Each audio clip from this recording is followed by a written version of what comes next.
How there, how's it? So, we're going to heaven, guys. I really didn't know how to tell you this, but it's about time we started to, get real honest, Because, some people are just, not going to heaven. So, I know, you might have a little bit of separation anxiety, as you ought.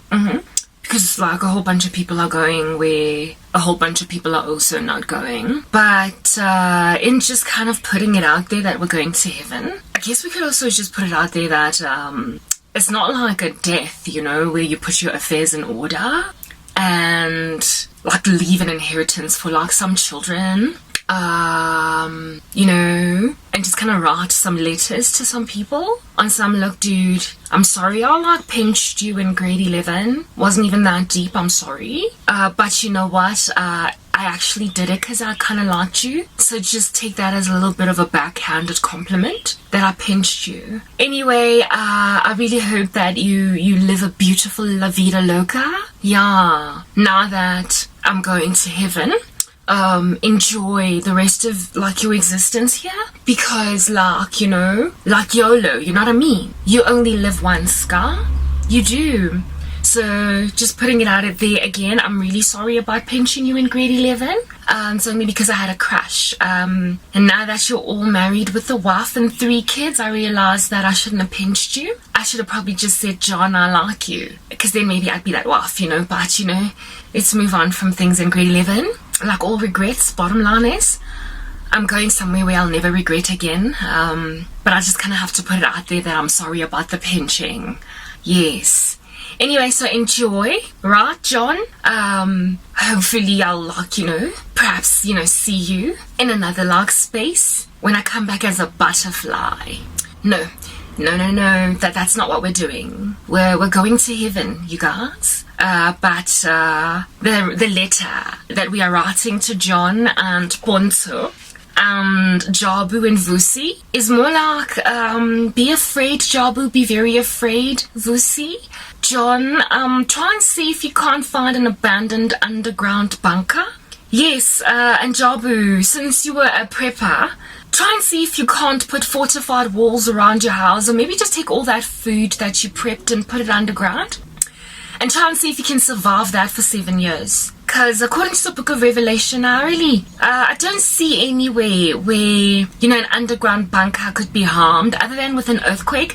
So just gonna cross your fingers, Jabu and John, hey, if you're gonna hang out together in an underground bunker, that the earthquake doesn't get to you. But I don't really know if it's gonna work out, because the very end of Revelation, the last earthquake, y'all know that kind of lays flat the whole world. So maybe you can survive the first seal earthquake. That's, I think, in Revelation 6 somewhere.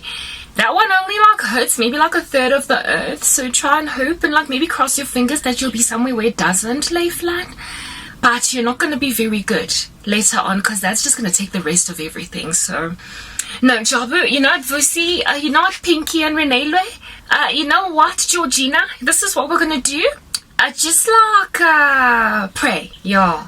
Give your life to Jesus, Jabu, because that's the only shelter you have. The underground bunker not gonna do anything for you. John, I pinched you in grade 11. I am still sorry, but oh my goodness, there's a bigger pinch coming. It's called the wrath of God, and so no, it's not gonna be safe. I'm gonna be okay in the hands of the Almighty. If anything, I did pinch you in grade 11, John. Well, if you don't repent, I might just pinch you again on the second coming of Jesus, because we're going to be made mighty warriors that are trampling underfoot the wicked. So you might want to repent if you don't want a whole total sword through your body. Since I already have got a reputation for pinching, well, I'm going to be a lot more, intense. I'm going to get worse. If you're still kind of dirty, and especially if you've taken the mark of the beast in your right hand or your forehead, that's going to be really intense. So we're going to heaven, you guys. It would be great if you came first with us, it's a really, really open bus with many seats in it. But unfortunately, some of those seats are going to be empty because, John is still going to be bearing a grudge that I pinched him in grade 11. So I would really just greatly recommend that you just repent, Give your life to Jesus, like for real. Not this like lukewarm thing you were doing. Jumping up and down in a church on Sunday and then going on right ahead to do an orgy on Wednesday. No. I mean like real consecration. Then maybe they'll just like cut your head and then you'll come join us. Yes, they will be beheading some people, just putting that out there, throwing it in.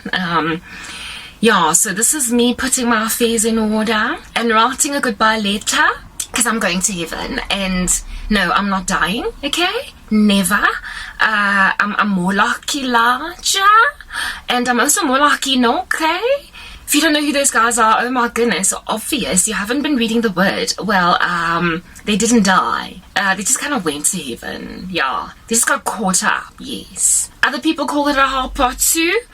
Yeah, guys, hey, like, we're leaving in the Harpatsu. So it's like a train, but like a supernatural one, and it's like Harpatsu. And you really want to be on it? You want to be on it. You want your chair to have your name engraved in it. But, you know, if you're not interested, like I said, I might just come back with more than just a pinch with Jesus. This time it might be prodding you underfoot, just period, you know. Don't really think I'll know that you're John. You'll just be some dude with a mark in the forehead. And maybe in the right hand. So perhaps maybe you just want to avoid the mark altogether, or maybe just like come into the choo-choo train called the Harpatsu, and we'll all just go home together, you know what I mean? But I mean, I am after all writing a letter like a dying terminal patient, but I'm not dying. Told you, Elijah, Enoch.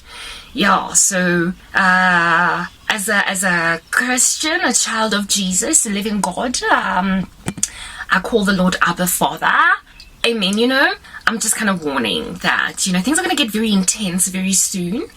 And it's not going to be kind. That intensity, it's going to be like really killing, really, really murdering. There's also going to be like fireball, you know, type hailstones, like the size of, never mind a soccer ball, more like a soccer stadium.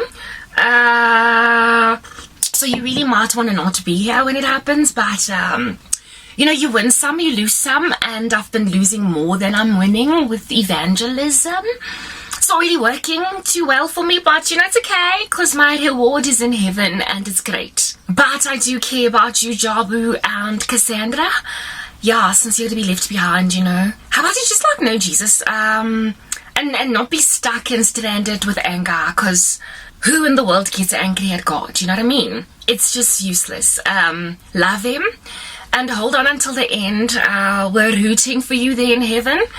Handing you beautiful things down below, saying stay strong, be prayerful.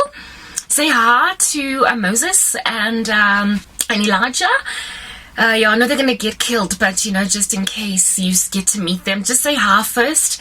And then when they get killed, don't be despaired, because they're going to come back after 3 days and shock everybody. Until then, guys, like, see you again. Maybe I'll write you another letter, but for now, it's just like goodbye. Okay, bye.